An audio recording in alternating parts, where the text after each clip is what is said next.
আরে জয়ন্তদা, এত কি ভাবছো? কাল আমার অফিসের কালিকের মেয়ের স্কুলটা দেখলাম, বুঝলি? ভাবছি আমার বোনকে সেখানেই ভর্তি করাবো। ভালোই তো, কিন্তু কেমন টিচার, কি বোর্ড, স্টুডেন্টরা কেমন রেজাল্ট করেছে সেটার কি খোঁজ নিয়েছো একবার? শুধু বিল্ডিং দেখেই ভর্তি করাবো নাকি? সবকিছু যাচাই করে তারপরে সিদ্ধান্ত নিয়েছি। জয়ন্ত, তুমি যে বলছো তোমার বোনকে ক্যারাটে স্কুলে ভর্তি করাবে, তা কোথায় দিচ্ছ?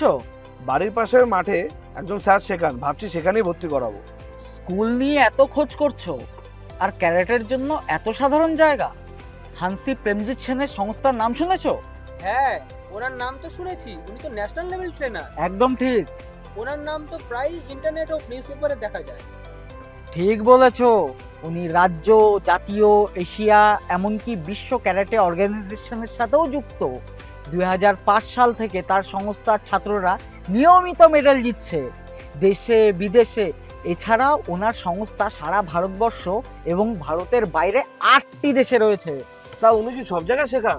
না, ওনার যে সমস্ত কৃতী ছাত্ররা আছে তারাই বিভিন্ন জায়গায় শেখায়, আর তাদের ইনস্টিটিউটও আছে। ওনার স্টুডেন্টরাই তো এক একজন মহাবলী, আর এই ছাত্রদের মনিটরিং করেন উনি নিজে। আর তার জন্যই ওনার ছাত্রদের থেকেও প্রচুর স্টুডেন্ট চ্যাম্পিয়ন হয়। বাহ, তাহলে তো সেখানেই ভর্তি করাবো। প্রফেশনাল ট্রেনিং, নিরাপত্তা দুইই হবে। আপনার সন্তানের আত্মবিশ্বাস ও সুরক্ষার জন্য বেছে নিন ভারতের অন্যতম শ্রেষ্ঠ ক্যারাটে সংস্থা হানসি প্রেমজিৎ সেন পরিচালিত অর্গানাইজেশন। আজই যোগাযোগ করুন এবং বিশ্বমানের ট্রেনিং শুরু করুন।